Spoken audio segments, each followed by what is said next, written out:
Dr. Mary Berry, thank you for joining us in Explorations in Black Leadership. Thank you for being here. Thank you for having me. Well, it's our pleasure. I want to begin with some questions about Brown v. Board.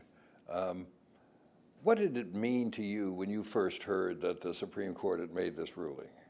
I heard it on a day that I was walking downtown in Nashville with my high school teacher, who was for all my life my best friend until she died. And she and I were looking for some material for costumes for the high school play at the end of we were graduating that year.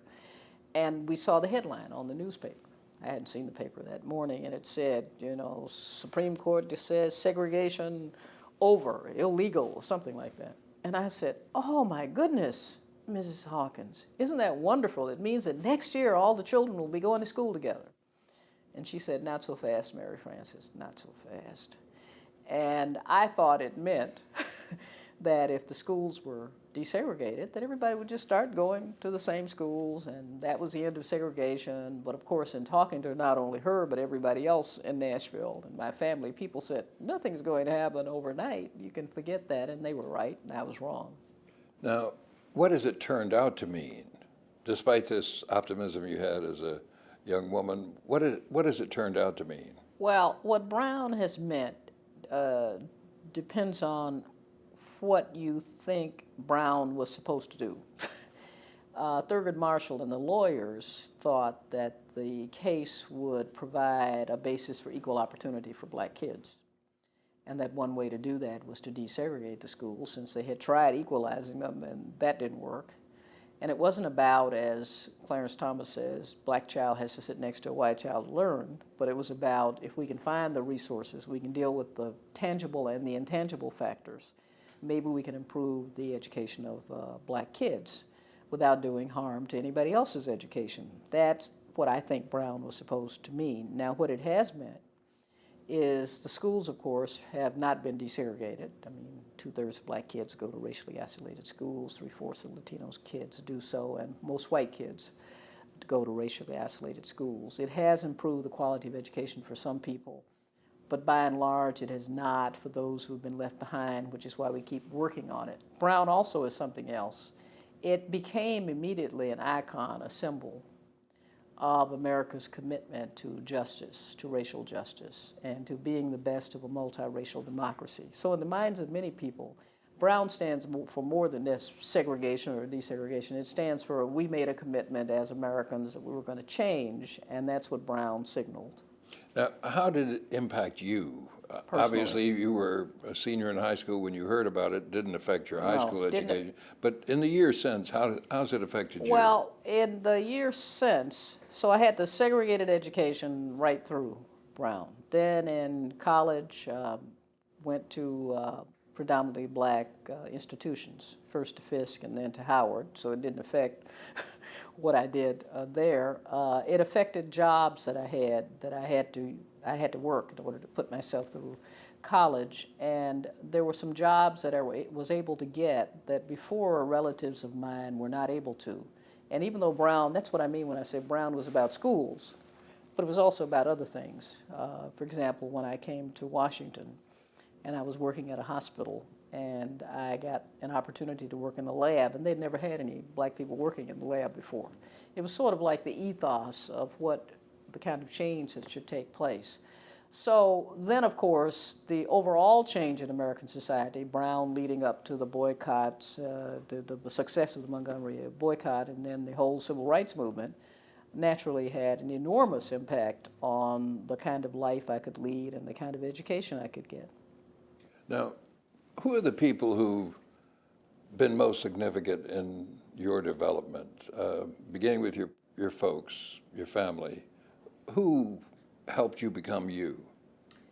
Well, in my own family, my mother was the youngest of 13 children, and no one in that family graduated from high school, and no one graduated from the 8th grade until my mother came along. Yet the children of all of those relatives all went to college except one who wouldn't go. No matter what you did, you could whip him with a stick and he still wouldn't go.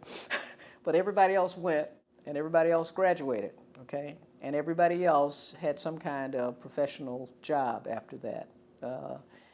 An enormous change from what had happened. My own mother, who graduated from the 8th grade, would have been able to go to high school and wanted to go to high school, but there was no high school for Negroes, and so she didn't go to high school. She probably, could have been president of the United States or something. She's smart enough. So that for my own family, you had the example when I came along of other people who were taking advantage of opportunities, and it was sort of assumed that I would too, and my brothers would too. I mean, everybody assumed you would do things that, as my mother put it, years before no one would have assumed that you could do any of those things, but now you do them. And then my high school teacher, the same one I mentioned in connection with the case, was always an inspiration to me. She opened up my eyes to what was available in the world beyond the narrow world that I knew of Nashville, and always supported me and encouraged me. And then I had other professors, teachers mainly, who helped me throughout my life. And finally, when I got to at Howard, I had a professor named Elsie Lewis who was enormously helpful to me, Rayford Logan, distinguished historian. And then when I went to Michigan to graduate school, a white professor, there weren't any black ones in the department, named Bill Leslie, took me under his wing, and they told me I was the first black student who had ever come there and stayed, that there had been one years ago, but nobody remembered who it was. And he led me into the field of legal and constitutional history, which I worked in, and was very protective and very helpful. So there were teachers mainly who helped me along the way. What about people in the larger community outside of family and school? What about people in the Nashville community? Were there role models or people who were helpful in pushing you along? Well, aside from teachers and members of my own family, I don't recall any particular persons who took an interest and who did things, but there were a whole variety of teachers who were the leaders in the community, by the way. The professors and the teachers were the leaders in the community. I was thinking about somebody like Z. Alexander Luby, who pioneering Nashville lawyer, and the kind of figure I think would be pointed out to a young person. See that man, he's a lawyer. Yes, well, I knew Luby and knew all about his grand reputation and the things that he did, and admired him very much, but I didn't have Had no personal connection with him. Now, you mentioned a moment ago a professor who led you into the field of legal and constitutional history, but how did you choose? How did you say to yourself, this is going to be my life, I'm going to do this?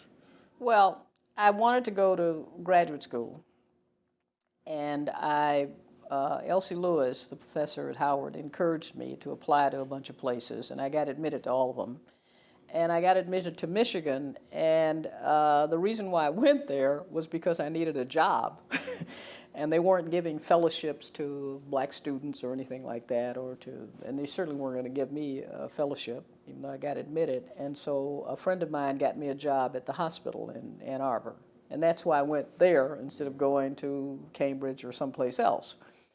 And so when I got there, she had told me, Professor Lewis had, which professor to work with. It was someone she knew that she thought would be receptive. And I got there, and I went in and met with the director of graduate studies, who was a man who was in Greek history, and he was quite taken aback because he didn't understand what I was doing there. I mean, he was the one who told me that there had been somebody there years ago, but and he had to call people all over the campus to find out what he was supposed to do with me. He said, there's a Negro student in my office. What shall I do with her? Finally, I guess people told him to do whatever he did with anybody else. And so he assigned me an advisor, not the man I was to work with, because it turned out he'd retired, and it was Bill Leslie. And I went over and talked to Bill, and I liked him, and he liked me. And he was very receptive. There was nothing negative about his approach or anything. He told me it would be hard, and he said, when you graduate, perhaps the only options for you will be to teach at one of the Negro colleges, because that's just the way life is. But, maybe change, will occur. And he said, I'm in legal and constitutional history. But if you work with me, you've got to go to law school, too. And I said, go to law school, too? He said, yeah, because I don't think you can understand this stuff without doing both. And so I started working with him, and when I finished the degree with him, I went over to law school and finished the law degree. So I guess if he'd told you he was in Southern history, what would you have had to do then? I have no idea. Become a Civil War reenactor or something? Civil War reenactment, yeah. Now, looking back on your education, anybody who knows you or knows of you would consider you a leader. What in your education prepared you to be a leader? Not prepared you to be a scholar, prepared you to be a leader, or maybe they're the same thing.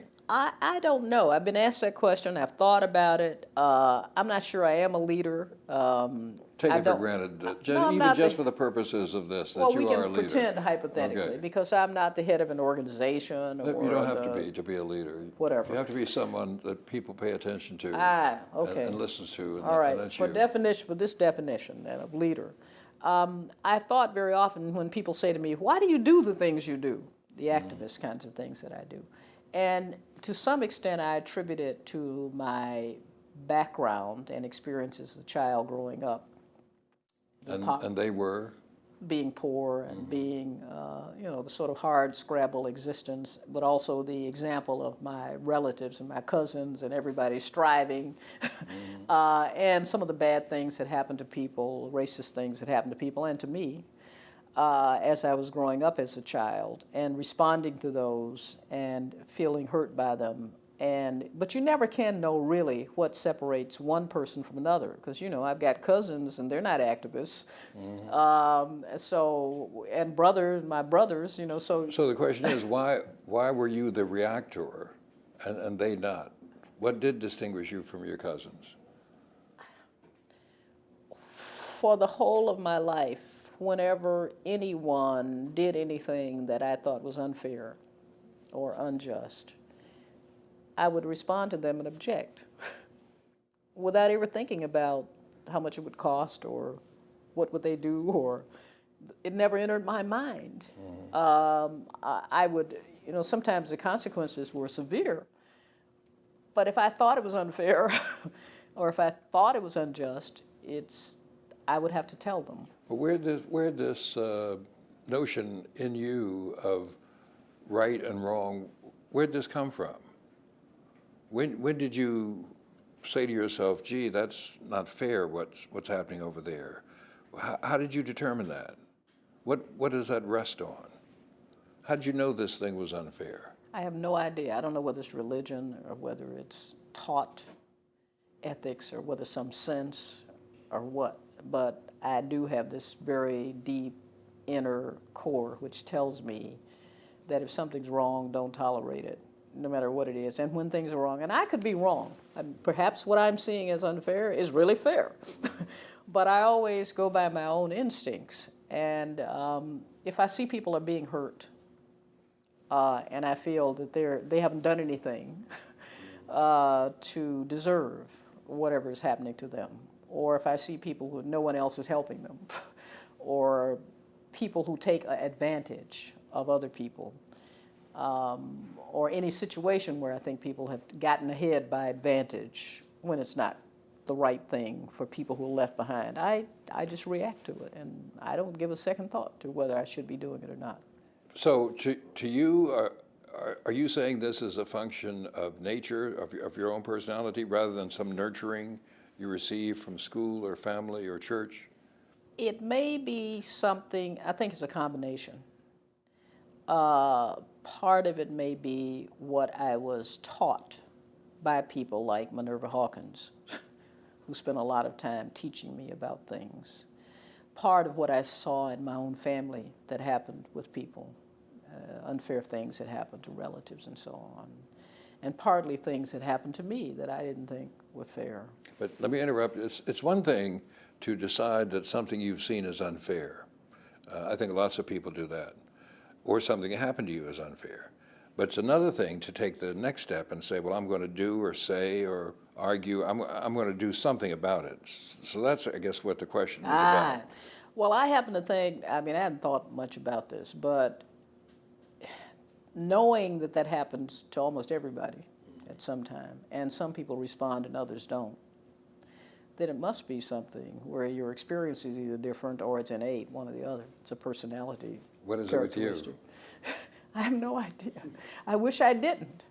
So perhaps it is innate, because often I wish I could just be silent when something happens and say, well, just let it pass, let it go, don't do anything, don't strategize. And I don't mean that I do it in any manner where I walk up in somebody's face and permit them to punch me in the nose. That's not the point. Right. The point is to try to figure out strategically how to do something about whatever has occurred and not to let it go until I figure out something.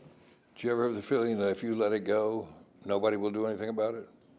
Yeah, I said that one time that that the time you really need to do something is when nobody else will do anything. And I believe that. Do you remember a first time in your life when you thought of yourself as a leader? And I know you rejected the notion, but work with me here. Do you remember the first time in your life in high school or grade school or college, university, first job, that you said to yourself, I'm a leader, people pay attention to what I do and say?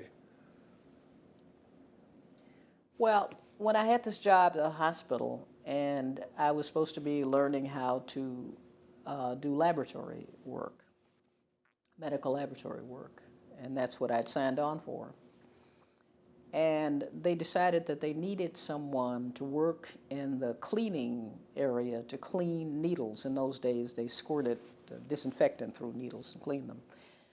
And they had nobody to do that. Somebody left or something. So they looked around to see who they could get, and I was the only black person there.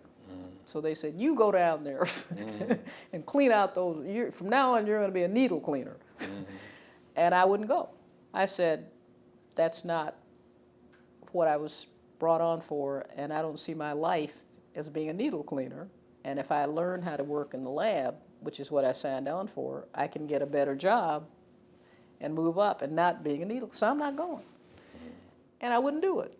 So they kept trying every way to get me to do this. Did they come close to firing you? And yes, and then I noticed, finally they let me go back to the lab when they found another person.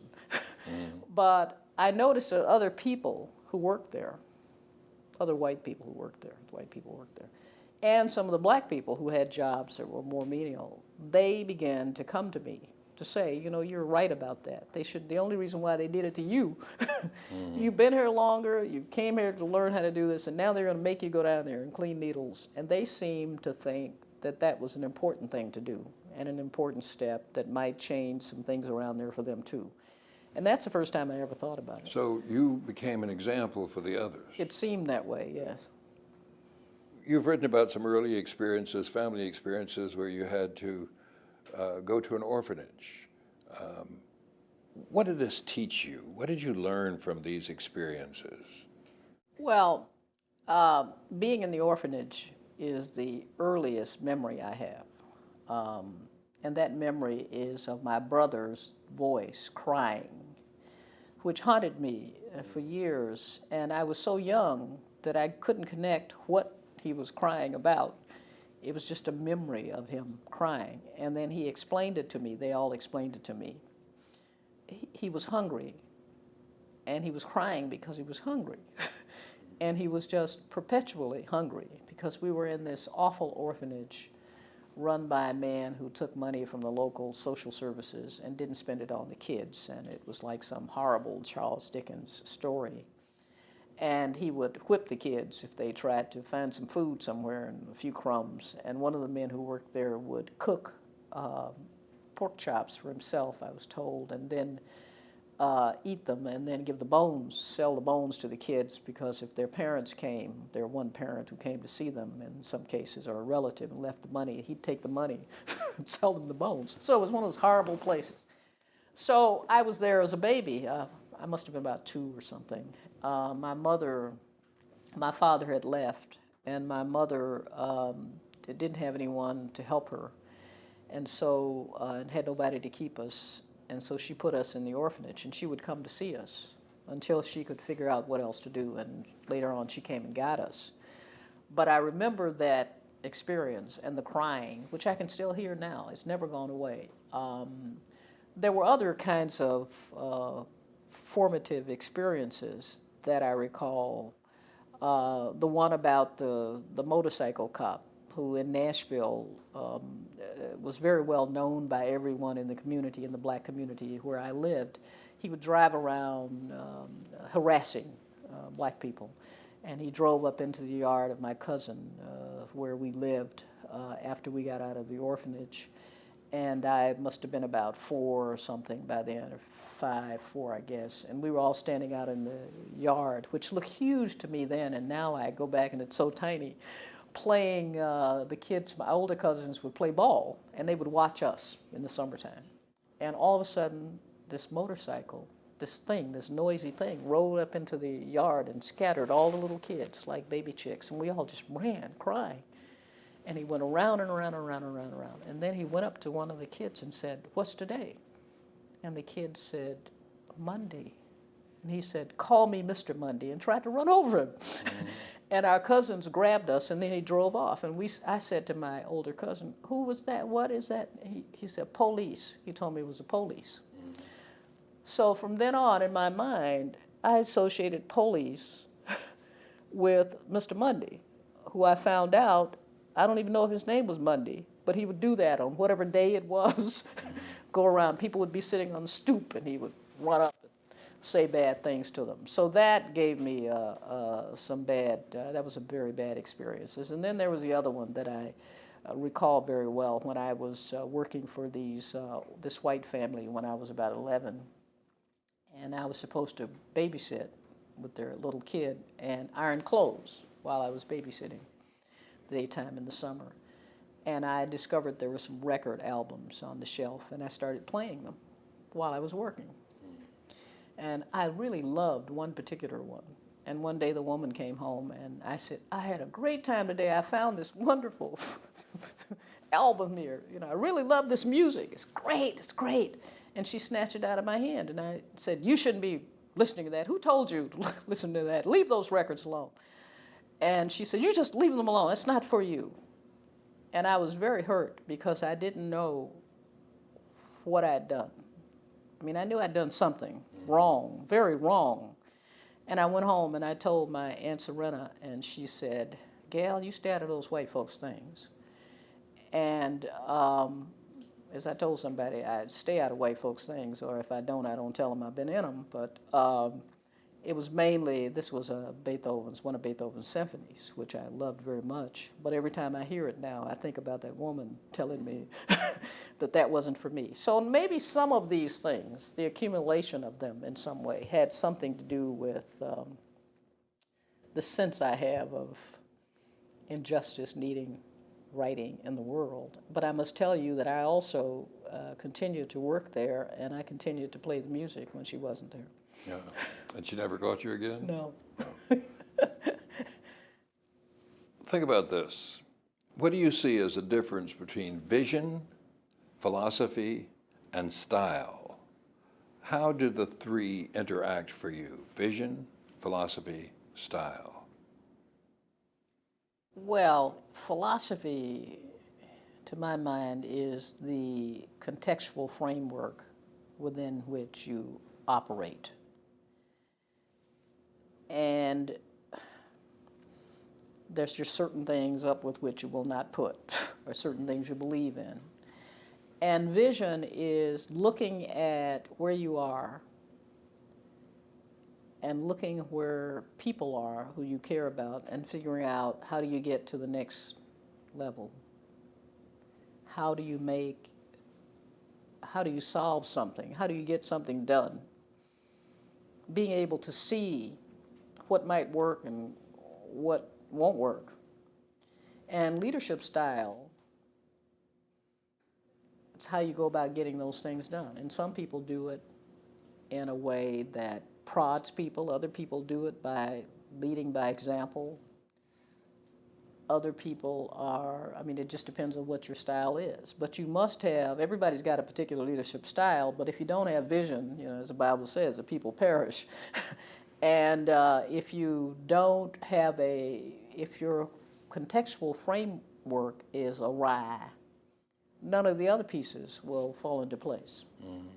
So these are three things worked sort of a mutually reinforcing Right. way for you. Right. The style, which is the way you do things. The style is risk-taking. The style is not caring about consequences. The style is being willing to go the last mile. The style is being willing to be attacked or being willing to be vilified, or as Minerva used to say to me, when you're in the limelight, you make a good target. Remembering that. The leadership style is let us all go and do what we must do, no matter what the outcome is, though the heavens may fall. But not silly risk-taking. The leadership style is also sitting down and thinking strategically about when is the best time to do something and how can you best win as opposed to losing. Now, how would you describe the vision that guides your life? What is that vision? The vision is that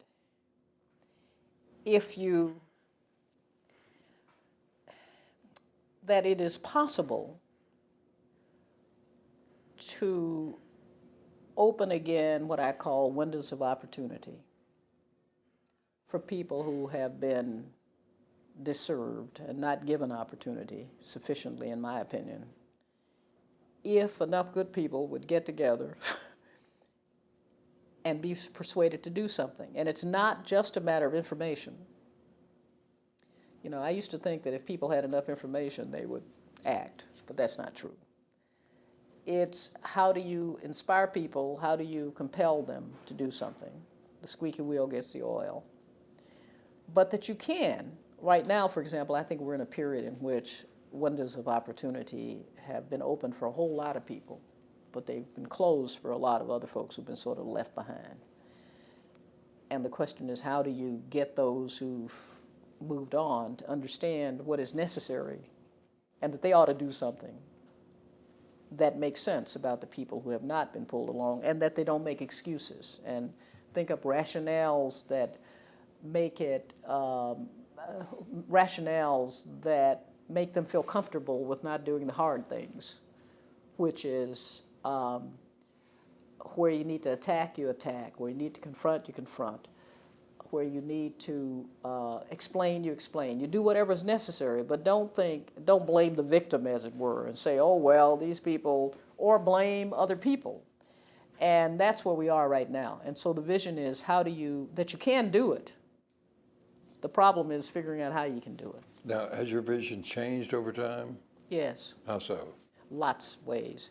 As I told you, my vision when Brown was decided was tomorrow the whole world was going to change and all race and equality and every other problem was going to be solved. You were a child, so that's excusable. Right. But what would make you change your vision in a later period? And then at a later period, I felt very hopeful, like a lot of people did at the time of the whole civil rights movement and after that. And then I felt despairing as I learned more about how complicated everything was, and as I learned the truth of when you overcome some, it's hard to keep on overcoming.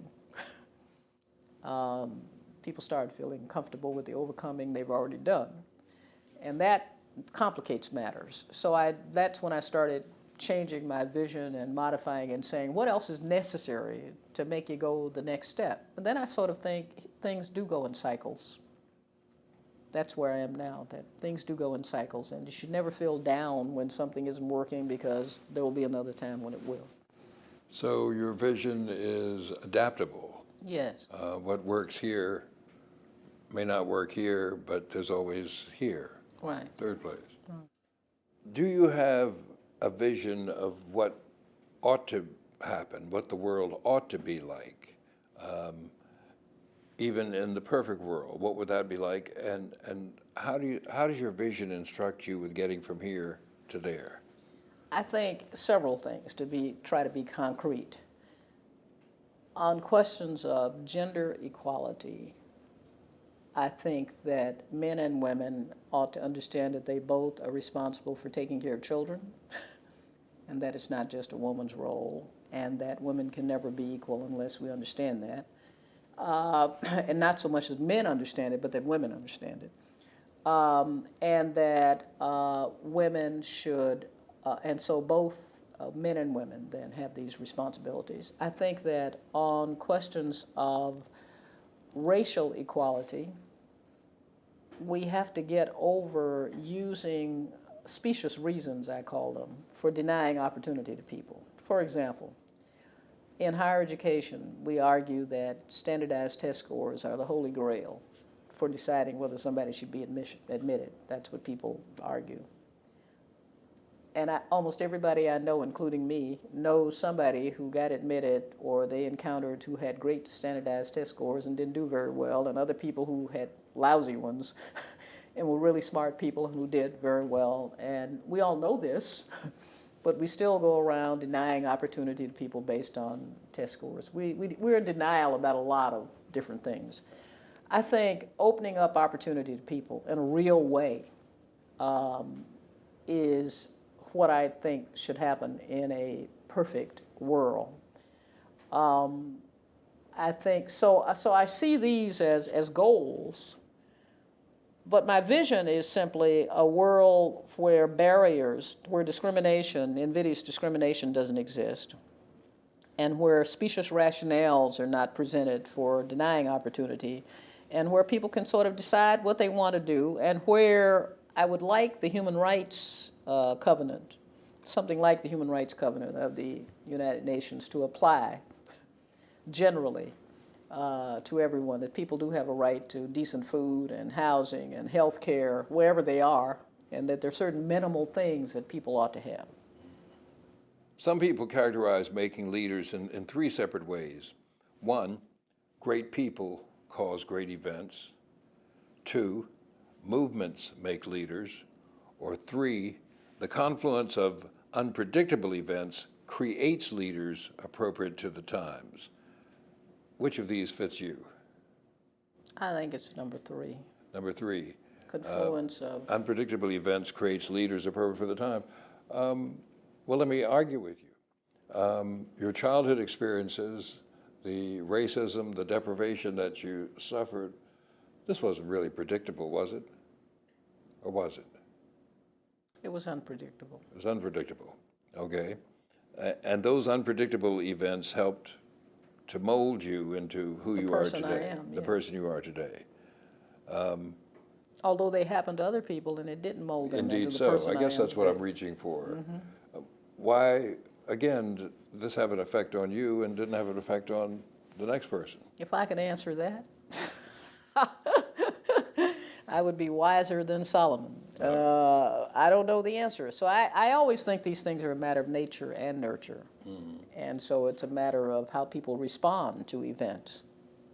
Okay, so the combination of nature and nurture make you or the next Anyone, person, who they the are. next person into who they are. So if you look back over your path to leadership, how would you summarize that or characterize that? I had no intention of being a leader of anything. Never occurred to me. And I'm still not sure I am, but I had no intention. I was going to have this quiet life of being a professor, writing dull books, which I do write, and They're not dull. living in my study and talking to the students, and that would be the end of it. And then things happened.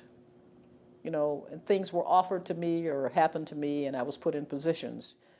When I became provost and when I became chancellor, issues of justice came to me, and my response to those issues made me into what some people call a leader. But again, let me dispute this here. These are leadership positions that you occupy. By the nature of the position, you're a leader. Even if you'd done nothing with them, you would have been I'd a still leader. be a leader. But even prior to that, in the classroom, I'd argue that you were a leader then. You were imputing knowledge, passing on knowledge to these students of yours in such a way, I'm guessing, maybe without intending, to say to them, here's what others have done. Here's an example you can follow. Is that That's true? That's probably right. So even before you had the title that said this person is a leader, you were exercising leadership? I think the point at which you figure out whether somebody has become a leader is to look at a set of circumstances and see what their responses are. Because some people will respond to the same circumstances by either simply walking away or not passing anything on. So it depends on how they respond. Now, what effect did the sort of burgeoning civil rights movement have on you? It was happening heavily in Nashville, where you're from. It was happening all over the South, happening on the college campuses, university campuses where you were. What did this do to you? Well, I was in Alabama the day that Autherine Lucy was denied admission to the university there. Happened to be passing through. We were on a Greyhound bus trip, and then stopped the bus station. And the police were out in large numbers, and they were yelling, using the N-word about that gal who was trying to get into the university and all the rest of it. And so we heard all about that and felt those tensions. I was at Howard for much of the civil sit-ins and the movement, and many of the people who were my classmates, especially in the philosophy department, got very much involved in the movement, Stokely Carmichael, Cortland Cox, and others. And so I was very much in touch with them. I went to Michigan and was there when the March on Washington took place, and I was there all during the rest of that period, and got very much involved also in the anti-war movement. I also remember when Martin Luther King was assassinated, the day my friend Gerald Poindexter and I, law school chum, one of the few black students in the law school, and I were sitting out on the bench in front of the student union, and white students came out cavorting in some festival that they had, pretending they were Indians or something. And someone walked up and told us that he had been assassinated. And we were, of course, in shock like everybody else, went into the law school, got further information, and some law school classmates came up and hugged us. Others were saying nasty things about Martin Luther King to each other. And, we came out and sat back on the bench with our notebooks and started writing what we called an article, expressing all of our bitterness about what was going on, which we said we would publish. We didn't. The anti-war movement, I was very much involved and interested in trying to end the war in Vietnam. I was so much interested that I decided to be a reporter one summer and went to Vietnam, and got some local newspapers to credential me as their reporter so that I could write dispatches from the front. So I was deeply affected by everything that happened during that period. You know, I thought I knew you pretty well, but I didn't know about this Vietnam experience. Where'd you go? I was everywhere in South Vietnam, from the Delta up to the DMZ. I was with the Marines, I was with the Navy, I was with the Army, I was out in the field. I went everywhere, and I wrote articles which they published in the Michigan Daily, and I usually would start out by saying, today I'm in X place and we're not winning the war. Mm. You ought to collect these, have them published sometime. Someday I should do that. Yeah. Do other people look at you and give you legitimacy as a leader?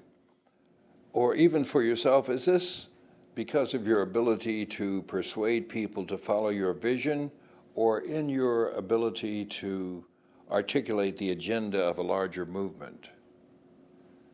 I think it's from what people have told me, it's my ability to put my finger on, as someone told me, precisely what is wrong and precisely what needs to be done, and to say what should be done about it, whether anybody does it or not. And my willingness to do that without worrying about who will agree or who will disagree, and to find ways that the agenda can be implemented. And that I'm always eager to help and eager to do something. So people seem to think that I have an ability to get, as someone put it, to cut right to the heart of whatever the issue or the problem is. And I remember when you were in a dispute at the Civil Rights Commission, and a newspaper account instructed me that you were wrong, the president was right. And then I read your description, and it instantly reversed my idea of what was at issue there. And I always admired you for that because, you reversed my reality, or you showed me a true reality instead of the false reality I'd been led to believe. Oh my goodness. Yeah, Well, maybe that's what people mean. I think so. I think so. Now, what is the philosophy that guides you through life? Tell the truth as I see it. Try not to give other people a chance to reach a conclusion before I tell them what my conclusion is. Because sometimes they'll get it and go on. And always be willing to help people and always willing not to take credit for it. When you're having bad moments or moments of alienation, does this sustain you, this philosophy sustain you? What sustains me is I really believe that in the fullness of time, things will change and right will overcome wrong. I really believe that. So that even when I'm down,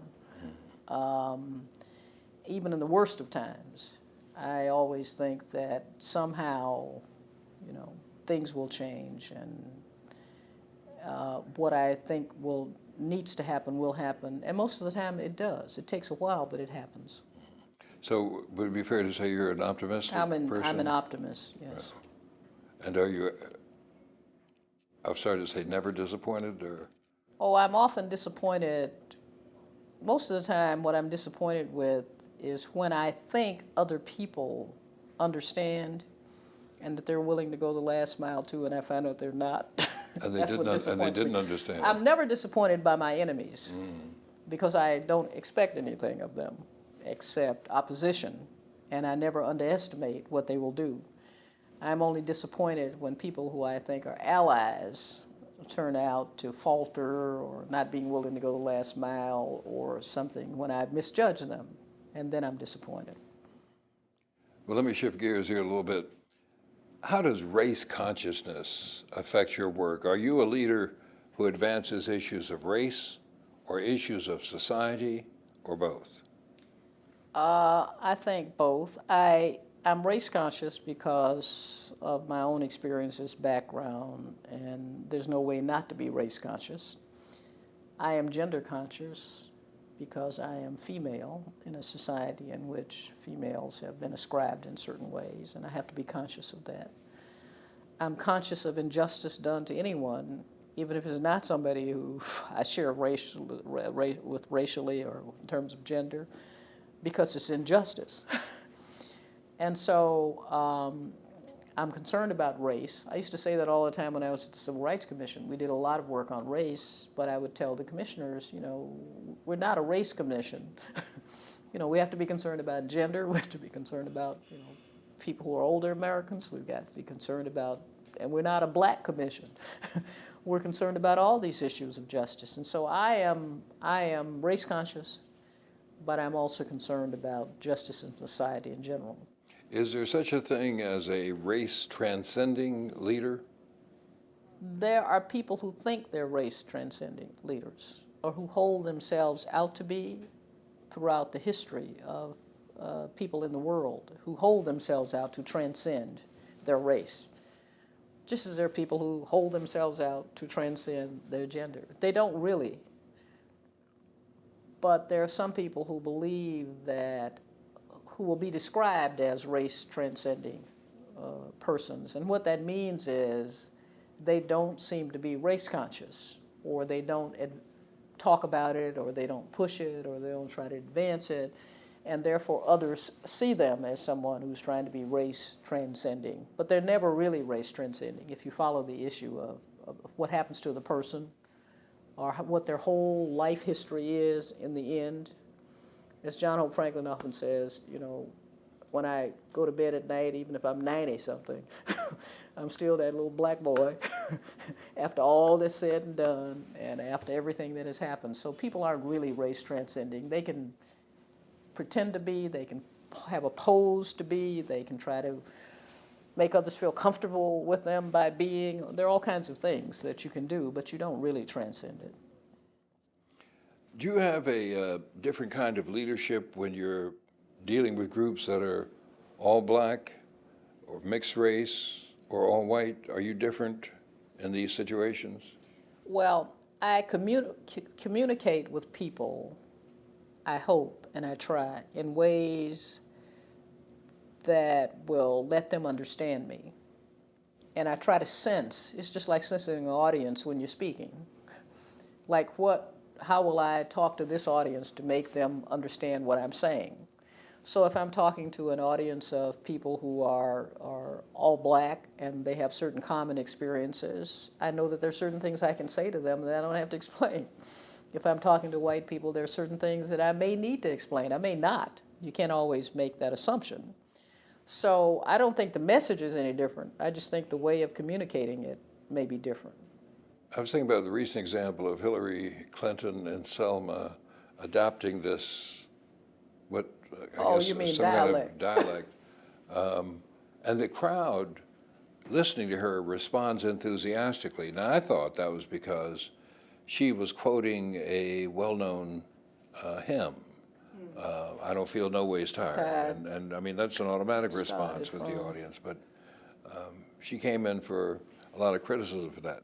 And I thought too, like you, when I heard it, I thought it was because she was quoting the hymn. Yes. And that's the way the hymn goes. Right. And that's the way the audience saw it. Yeah, indeed That so. was there. Yeah. Yeah. Is there a performative element in leadership? Do leaders have to perform a different way to different audiences? Some of the leaders in the past that I know about and studied were very aware of this. Du Bois used to talk about it all the time, and that he taught himself to be able to project and explain things to a larger audience than a little group of intellectuals, and that required some training and some work, but that was necessary if you wanted to be in the arena and you wanted to talk to people and have them understand you and engage, if you wanted to be engaged. So there is a performative element. I don't mean that you have to be false, but you have to be able to connect with people, and that's absolutely necessary. In challenging the civil rights establishment, William Allen is quoted. He writes of a danger in continually thinking in terms of race or gender, and writes, until we learn once again to use the language of American freedom in an appropriate way that embraces us all, we're going to continue to harm this country. Now, is there a danger of divisiveness if we focus on black leadership? First of all, talking about race is not something that people who are visible minorities, as they call them in Canada, I sort of like that phrase, want to do. It is because we are the people who were ascribed and defined and confined. And so we talk about our own condition and how we are the negative other in America, and how so we talk about it not because we decided to talk about it. We talk about it because it's a condition we were put in that we try to overcome. And so American freedom has never existed in any pure form, going back to the days of slavery until now. And what it all is about is perfecting American freedom, perfecting it. And so to talk about race doesn't mean you're denying American freedom. It means you're trying to make it better. Do black leaders have an obligation to help other African Americans? And if so, is there any point at which this obligation ends and you can direct your impulses toward a larger audience? I think their leaders have a responsibility to work for society in general and for African Americans, both, and not either or, because to the extent certain issues and problems, for example, if you talk about the absence of health insurance for people, there are 40-some million people who don't have health insurance. A lot of them are African Americans, but a lot of them are not. To the extent that you were able to have health insurance for everybody, it would benefit African Americans, but a lot of other people too. It's just a general social policy. Or if people are given certain basic elements of subsistence, it would help everyone, including African Americans. But there are some things that are specifically problems of African Americans that if African Americans themselves don't pay attention to them and devote their attention, how do you expect anybody else to? Looking back over your life to date, and it's going on for many, many years after today, what do you see as your You greatest? think so, huh? I know so. What do you see as your greatest contribution as an African American leader? I have no idea. I hope what I have done is to say to people that it's possible to be a scholar and an activist. It's possible to survive even if you're attacked. If you continue to stand up on issues anyway, you can survive and you can lead a relatively pleasant life despite it all. Are there moments that you're particularly proud of that you say, you know, I'm so happy I did that or said that then? Well, I like the fight that I made against Ronald Reagan when he was president, when he gutted the Civil Rights Commission. And when we stood up and said, you know, he wanted to turn it into an outhouse public relations operation for the White House. And I like the fact that I sued him and that I won the case. Because it was important, even though we lost most of the commission for a while and it's still not righted, it was something that had to be done. I also like the fact that I took the commission to Florida in 2001 and investigated the election down there, even though the Bush people got very angry with me, and even though, you know, people wrote all kinds of vitriolic things about me and said all kinds of things about me, because I thought that one of the most important things the Civil Rights Commission did over the years was to hear from people, have a government body listen to them when they had been mistreated, and to subpoena folks and have them come in and stand up and have to explain themselves. So I thought that that was very important, and it did make some change. It's not, you know, we got a lot of other change to make. So I think that in both of those occasions, it was very difficult to do, but I'm happy I did it. Are there things that we don't know anything about that you know about that you're particularly proud of doing? Things that you don't, That the public doesn't know. that the public doesn't know. The Florida trip, the suit against Ronald Reagan, these are well-known things. The public knows those. Huh? Yes. Yeah. Well, if the public doesn't know about it, some of those things that I told you earlier that I don't take credit for. What about the Free South Africa movement? I would say that that is another example of something that I did that I think helped to make a great change, and it was very important, and that I didn't have to do. I mean, I didn't have to do any of these things. And I was very happy when Randall Robinson asked me if I'd help him and if I'd be willing to go to jail and be willing to challenge those folks. And I'd been working on the South African issue for a long time. And there were people who attacked me, said I shouldn't have been doing that and all the rest of it. But I think it did help to get sanctions, and it did help to get freedom from apartheid. It undoubtedly did, and it was so simple. It was simple, wasn't it? But it took somebody like you and Randall to get it going. My little daughter, who was underage, came up here with me and got arrested. Got arrested. Yes, Yeah. and the thing that's so interesting is before we got arrested and started it, and we talked to all kinds of people about getting arrested, nobody wanted to get arrested. And then it became fashionable. After we got arrested, after it became worldwide news, you know, people call up, when can I get arrested? When's my day coming? What day can I have? Yeah. Yes. In a book called Race Matters, Cornell writes about a crisis of leadership. And he says, it's a symptom of black distance from a vibrant tradition of resistance, from a vital community bonded by ethical ideals, and from a credible sense of political struggle. Do you see this crisis in black leadership today? Right. What's the major problem, in my opinion, that we have in opening up the windows of opportunity wide again, which is my agenda, is that we don't have a civil rights movement. We have a lot of people who work on civil rights and who try to do the right thing and are supportive, but many people don't pay any attention unless something happens to them. Or some, you know, highly publicized thing, somebody made a comment or something like that happened. But on a day-to-day basis, we don't have a movement. People who got through the window of opportunity are moving on. Other people don't want to think about these issues, so they say, well, you know, in time they will disappear. So the absence of a movement cripples folks who try to do the work that needs to be done. We don't have that sense of a movement now. Now, what kind of leaders does contemporary society, right now, 21st century, demand, and what kind of problems, or how will future problems demand different styles? Well, What's the difference between now and say 10, 20 years from now? Now we have just the beginning, and this is going to go on for another 10, 20 years, different leadership styles. We've got a bunch of young mayors, black mayors in different cities with different styles. The mantra is, we're going to get it done. We don't have the baggage of the past. We've got a bunch of young people around us, and we're all going to get, all these great things done. That they may get some things done, but if they don't listen to people who have experience, I think that some of them aren't going to find it as easy as they think. Right now, it's incipient, but there is a need for a leadership style that tries to combine old ways of doing things. When I say old, I don't mean just for civil rights movement, for any movement. A direct action is a tried and true strategy for movements in general.